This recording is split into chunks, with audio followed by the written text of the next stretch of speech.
since I've learned about ACEs, since we've learned about it, we've grown in big spurts because we were able to look into our lives and recognize our ACEs. Right over here for as far as my history tells me now. All right. So how can I refer to y'all? First, tell me real quick, Dr. Crabb, Shoshana, tell me how to refer to you by name. Crabb and Shoshana. That's good. Perfect. Yep. And then Shoshana, am I saying it right? Shoshana. Yep. You want to do Wahida? Nope. Okay. Shoshana it is. And then what's y'all's website address? thedrproject.com.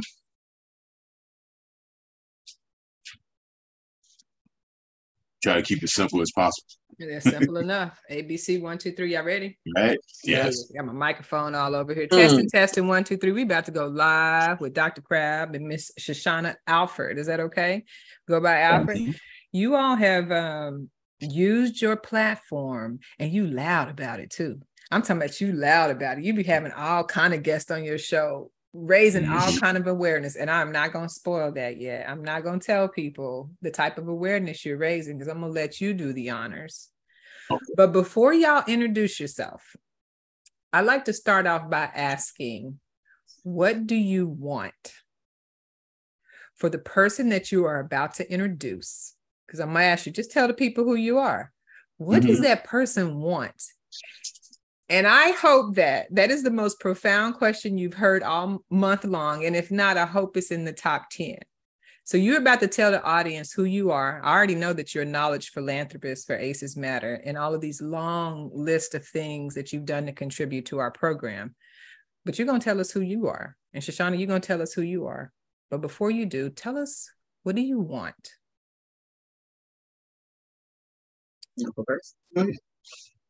So when I hear that question, thinking about the work that we do, I want change.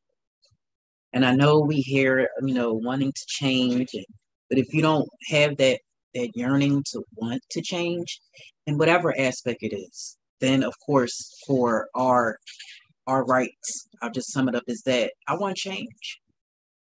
And I know it will do well for a lot if we can get some change. I wrote something down earlier that said,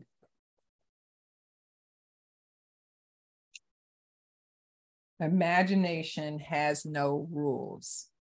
So when I hear you say you want change, that requires an imagination. And it was downloaded to me today that imagination has no rules. That's why they call it. And tell us who you are again. My name is Shoshana Alford. And I guess I wear a lot of hats. And over the years, I've gotten a chance to be involved in marketing and all that entails of that. I've worked in corporate America. I've done grassroots organizing, and I have an affection for small businesses. So I advocate for them. We had to remember, how did we meet Cindy? Because we haven't met personally. That's coming up. Right. Yes, And that was coming up. Who was it? Who do you remember? And then we remembered, I'll save it, who that connection was. And as I'm growing, becoming more mature, growing in my womanhood, these gems that I've received over the year have really been influential in trying to grow. So I guess you could say I'm an entrepreneur. I'm involved in a lot, but I'm human. And I'm so happy to be here, and I'm honored for the acknowledgement. Welcome, Ms. Shoshana Alford, ACEs Matter Knowledge Philanthropist who wants change. Thank you. All right. Sounds like we're going to pass the microphone to you, Dr. Crabb. It is up to you. You're about to introduce us again. I've just been throwing Dr. Crabb out there, but what does this person you're about to introduce, what does he want? Well, first of all, as you can tell, this is the practical side of the family. And I'm the one with the far-fetched ideas. Okay. To put it as simple as possible, I want every human being to know that we all pee, poop, live, and die. Period. If you pee, poop, live, and die, you my people. I want for you what I want for myself. All right. I want all people to be able to see all people as people, period. No upper class, lower class, middle class, crust class, or dirt class, none of that stuff. Because every last one of us on this little speck of dust in the middle of all this vastness, people live and die. So my thing is to have each person see the value in themselves so that they can be the best person that they can be. Now, I come by this from personal experience because I've come from down here in South Florida. It's a place called Belglades, and the dirt there is called muck.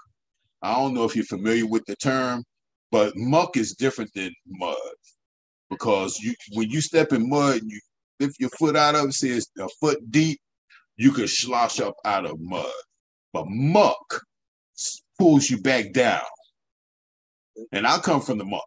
Wait, is that like quicksand? Life. Is that like a real dirt? It's similar like quicksand, but it's just harder to walk in or traverse in. All right. I come from that point in life. I'm not ashamed to say that, I wasn't a drug addict. I was a junkie for 22 years. I was in and out of jails and prisons. I was trying to, run my own life. Thought I knew it all. I was the man, after all, I'm cool like that, right? But I found out that that's not the case, So what I did, I gave up my will to my higher power. And once I was able to do that, and I'm talking about totally give it over and don't do nothing unless she'll bear witness. I don't do nothing unless God tells us to do it. And I do what I'm told to do, and I'm obedient, period. So I got out of the driver's seat, got in the passenger seat, and I'm enjoying the ride while I'm helping humanity be the best humanity that we can be. It sounded like it had to start with self. Am I reading Absolutely. Into that? Did I read Absolutely. that correctly? Oh, I read that correctly. Absolutely. I cannot wait to look up. I love to have interviews when I learn something new because I just love words. And so now muck, dirt, I've always been, as a child, afraid of quicksand because they like put that in their head with cartoons and stuff with the quicksand. Yeah. Mm-hmm. But that's swamp. Right? That's swamp. So we talking about with sugarcane grow and stuff like that, or rabbits burrow in. That's the muck. Sure. Matter of fact, they call that whole area of southwestern Florida the muck. There's even a prison there that's nicknamed the muck. But the muck of life is when you so far down. I'm talking about you dumpster diving. You homeless for months on end. You just doing anything to survive and supply your habit. You get to go to jail and rest up and come out and do it again. I'm quick to tell you, I'm hard hit. So I had to go through it quite a few times. You was on that Pharaoh plan. You was on Pharaoh's plan.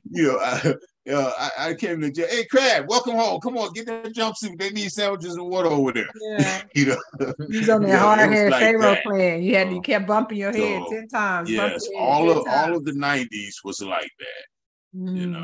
And the final time that I went, I was actually facing 2 life sentences plus 20 years. They said if I took it to trial and lost, I would have to do a life sentence, die, come back, do another life sentence, die, come back and do 40 years. So I asked them what the offer was, and the offer was 25 years. Let's see, I was 40 something. No, thank you. I went to trial and I was found innocent of all the bogus charges they had against me, except for a misdemeanor. And they took that misdemeanor and enhanced it to a felony, 3rd-degree felony, gave me the maximum, habitualized me and doubled it. So I wound up with 10 years on a misdemeanor. I did 8.5 on that 10. During that transition period, I came in there one person and left out another. I refused to be institutionalized. I knew I was destined for greater. I had been trained and programmed to be great in my life. and to do great things, and to speak great words and help people, and so that's what I've dedicated my life to, you know. I still have to sometimes, be able to have to go in the office and earn a paycheck so I can pay the bills. Yeah. But everything that I'm doing is from the heart. When I go inside the prisons with my empowerment and self-enlightenment program, they know me, because convicts know each other. Y'all got it. There's a thing, a code. Like I like to say, there's a code when you do. I heard there's a code when you do time together. Yes, and the difference between the inmates and the convicts. Because the inmates, the time do them, and the convicts do the time. So it's it's a little different. What I mean by doing the time, you use all 86,400 seconds of every day to become a better person. And you don't become institutionalized or stagnated in your mentality. You're in a constant growth pattern, every day. And that's what I did for 8.5 years. No, I did it for 6 years. For the first 2.5, I was still angry and all that. And I had to forgive. I had to get forgiveness in my heart. And then I had to turn my life over and all that before I started going through other things, but I came through safe. I went in there, man. I left, man. I didn't get my eyeballs knocked out, my head split open, and none of that, stabbed, and none of that nonsense. I had people admire me. I had the sergeant hug me before I left. And that's unheard of because, it's completely against the rules. But he was so glad that I was, going out into the world to do what I do. And, I've been busy, very busy since then. Speaking of that, if I may, Connection is Cure. Connection is Cure was downloaded to me, I want to say in 2021. And what we are connected with, higher power source, you mentioned at the top of the call, connection with your queen is cure because the yin and the yang, the analytical to help balance the big dreamer, right? Not somebody that's filling your dreams, but somebody that's helping you plan them, right? That's right. And so the connection to your source is cure. And there's connections for all types of stuff. And so I hear that coming out of that. And that brings me to Dr. Crabb, the man who wants people to be the best version of themselves. The man who wants people to be treated equally because we all live and die. And I think they used to say we are all guaranteed 3 things in life. Mm-hmm. Life, death, and taxes. Y'all remember that? Yep. Yep. Now, since we've met on this yellow brick rabbit hole because of the connection that brought us together, I believe now that we live, we die, we pay taxes. And for many of us, we end up with ACEs. So it's life, taxes, ACEs, and death for many of us.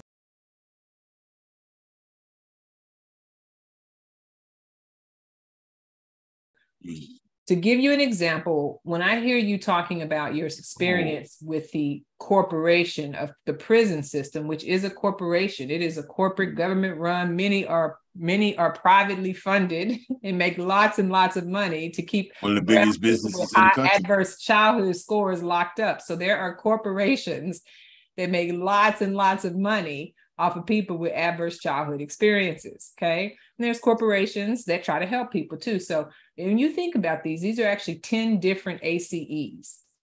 We know them by adverse childhood experiences, but with the real ACE, please stand up. Pick one of those and tell me, like, if you could give it a definition, what definition would you give it? Both of y'all pick one or share one.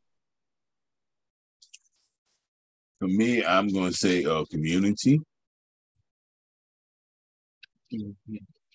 Adverse community experiences. Well, how would you define that for somebody? Well, my mother was a drug addict. She was addicted to 7 different drugs. And, I really had a pretty rough first 7 years. Good first 7 years. And then my mother came in the picture and took me from the people who were raising me. And she had all these addictions and whatnot, but she had a very strong, mentality when it comes to the Blackness. So I was around a lot of revolutionaries, then Black Muslims. I got introduced to Islam as a child, and things like that. But the whole community was built for us to fail, and I was caught up in it. It wasn't built for people to be successful. I'm not saying people couldn't be successful. Other people in my family, I guess you can call them successful. They retired from the government, retired school principals, police officers, things like that. But for me, that's not it, because I got big imagination. So the community as a whole, and then they start bringing all the drugs in the 80s and the 90s into the community. And I promise we didn't have no big ships or airplanes dropping tons and tons of cocaine in the projects. And but that's how it was flooded, and then the prison system started growing even more. I mean, it grew like 10 times as much as it was. And it's millions and millions of dollars involved in that. So it was all a plan to keep, a certain community in the loop to make everybody else money and not make any money themselves. Well, it's what I had to look at as I was growing up. As a child, 7, 8, 9, 10 years old, everybody was using some sort of drug. I believe that everybody, all the way up until the 80s, I thought that everybody on the planet used some sort of mind and mood altering chemical. It was very hard for me not to believe that. Even the president drank wine. It was hard for me not to believe people didn't do this. It wasn't a natural part of life. And it wasn't until the 80s that I saw other people that didn't use mood and mind altering chemicals and were living very successful lives. And by then I'm in my 20s, so I wasn't, it was like a culture shock to me. I didn't know. And that's the communities that I grew up in. And I didn't necessarily just stay in North Philly. Yeah. I did Washington, D.C., New York. I did Delaware, and I winded up in Florida, in Miami Beach, actually. And so I was able to see it no matter what community I was in. I was able to, in retrospect, able to see how it was designed and what it did and how it was successful. Fair enough. Yes. Fair enough. You see the bigger picture, right? Like it's bigger than just our childhood trauma, because it makes it easy to blame our parents for not pulling themselves up by the bootstrap. But how you just explained it goes with connection is cure, right? The connection you had was what your eyes could see. Drugs, people, no matter where I go. So that your eyes were making that connection. So thank you for elaborating, Shoshana. Is there one of these that you would define? And it's okay to use my personal experience, right? You can, and put it in your own words, because this means different things for different strokes. I have like 3 of them, right? So I'm gonna go with colon, and I'm going to my adverse colon experience would be in corporate America, working, and finding myself having problems when I pull up and park, that I'm bawling over in pain because my anxiety is off the chain at this point. Okay. Not knowing what I was actually going through until I reached out to our EAP program at this big corporation, and I was diagnosed with IBS. And learning how to kind of adjust my diet so that the food that I'm eating doesn't aggravate it. I also had to learn how my anxiety kind of controlled these things and how to kind of not let it control me completely. But I left the job though. Yeah. Adverse colon experiences. Yeah. And we can assume that your IBS could have been triggered by events from earlier in your childhood, because stomachs just don't be waking up being like, oh, I feel like messing with you today. Them years and years. It's a process. It's a process. But I remember though being younger, before I got out of college, even maybe high school, and having really, really, really bad gas, chest pain, stomach. I had to literally like stop and rub my stomach, but I didn't know. But again, yep. Thank y'all for sharing that.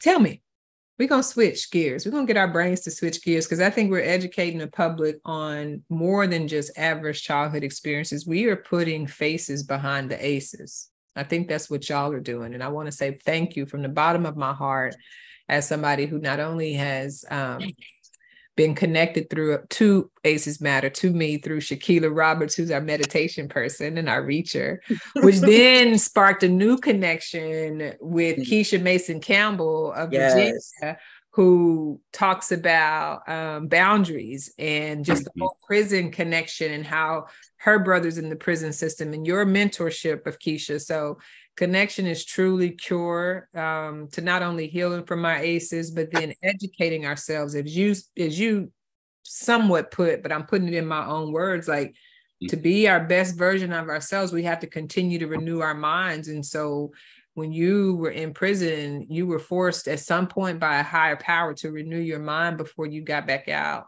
on these streets, as our friend Shakila would say, before we got you back on the street. So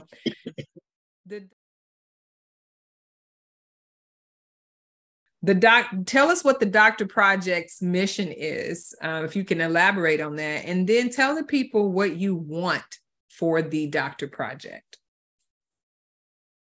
The Doctor Project is a program that comes out of the organization Ex-Cons Living in the World Today, and the movement Ex-Cons Matters. So there's a stigma that's widely known that people who are previously incarcerated, are probably untrustworthy, liars, thieves, murderers, rapists, pilgrimage, or whatever it is. It sounds like you talking about the Senate. You sound like you talking about the White House people, but keep going.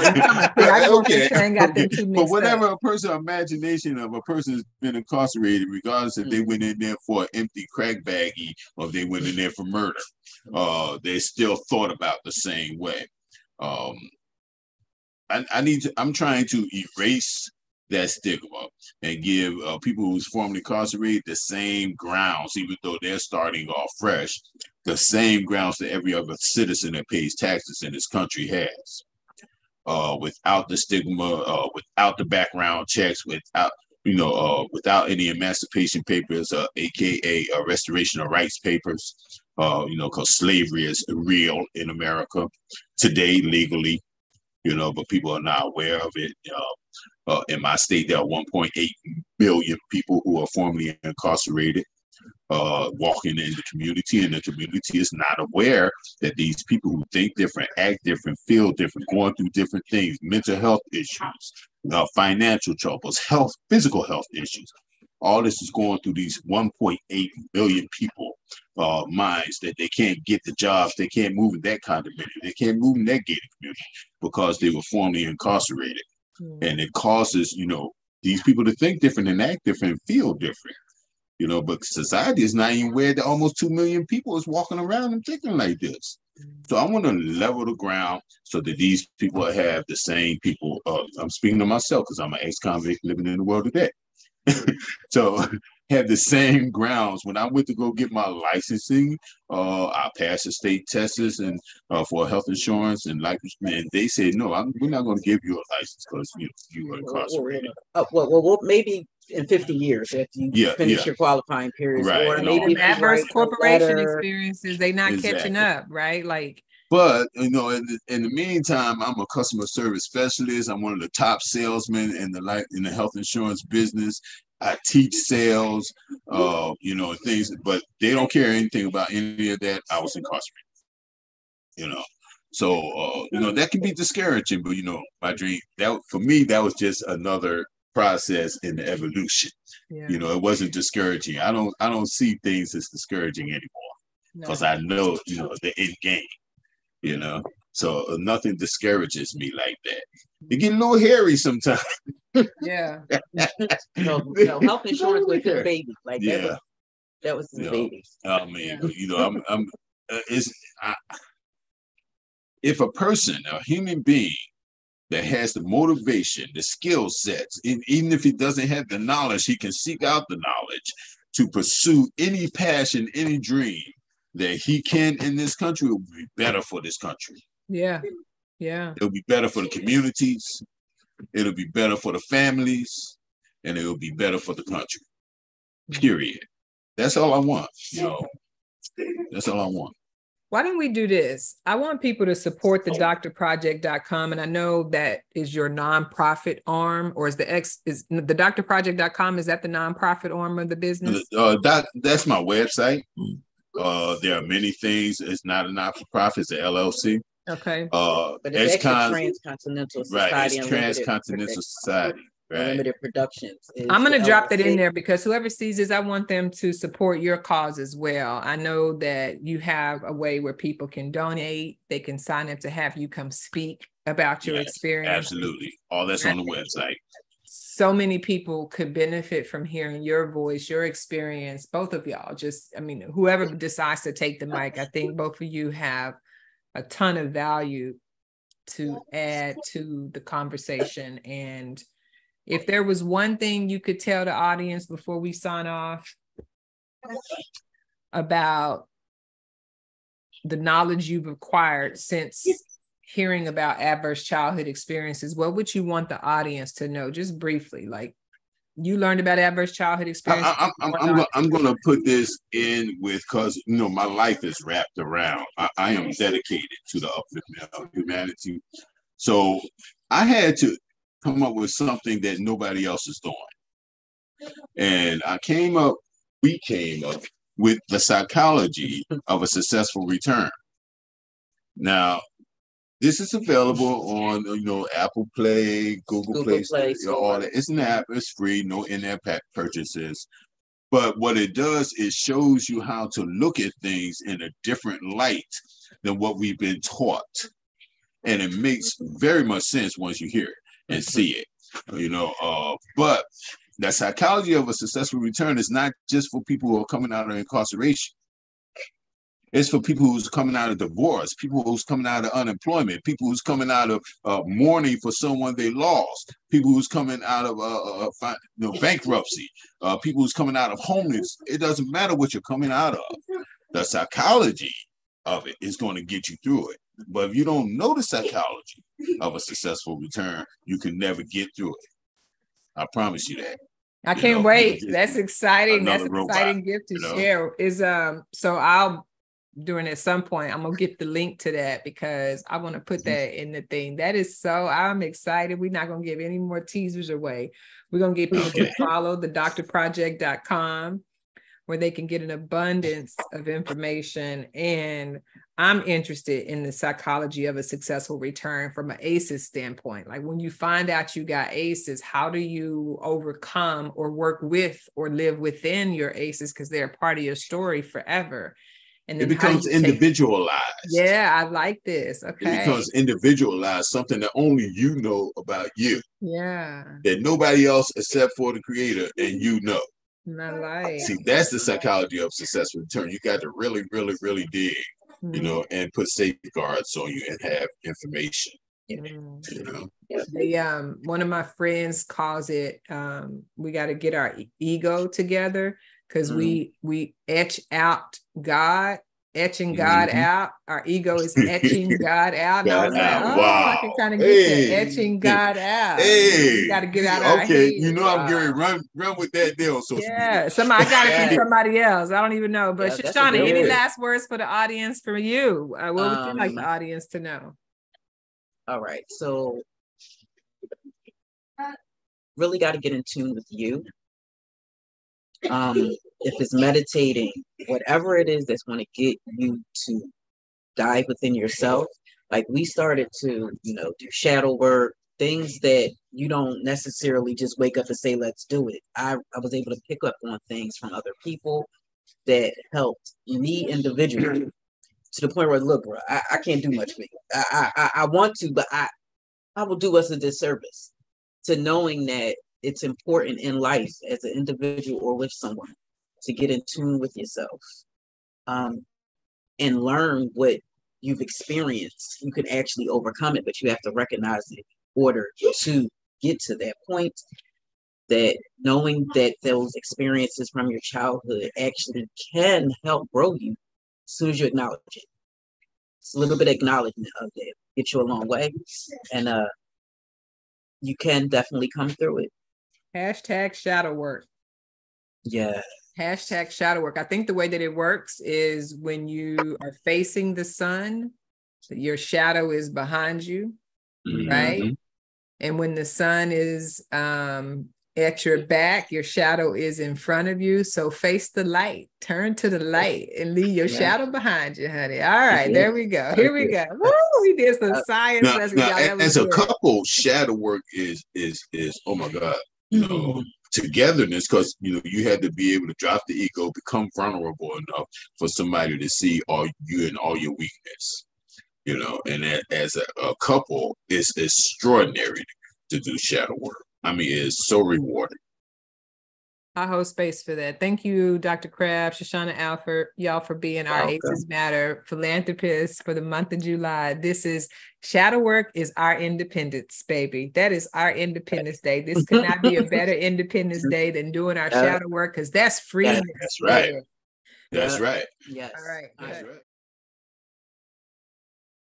What would have life been like for you if you could have skipped childhood? If you could help people be better, healthier adults, would you? Truth is, the fact that every person on earth had to experience childhood is enough to care about the ACEs Matter cause. ACEs are so common that 1 in every 6 people have been exposed. Average childhood experiences, aka ACEs, are like time capsules of a traumatic past and a looking glass into a blurry future. ACEs are one of the root causes to poor employee performance, mental illness, crime, disease, and even poor quality of life, just to name a few. According to the CDC, 8 out of the 10 leading causes of death in the US correlate with the exposure to 4 or more ACEs. If they can be predicted, they can be prevented. ACEs Matter is on a mission to stop generational cycles of ACEs, and you can help by starting a campaign or making a small tax-deductible donation. You could help 1 million families get the support that they need to treat and heal from childhood adversities that have affected their adulthoods. We want to hire, train, and deploy 250 community influencers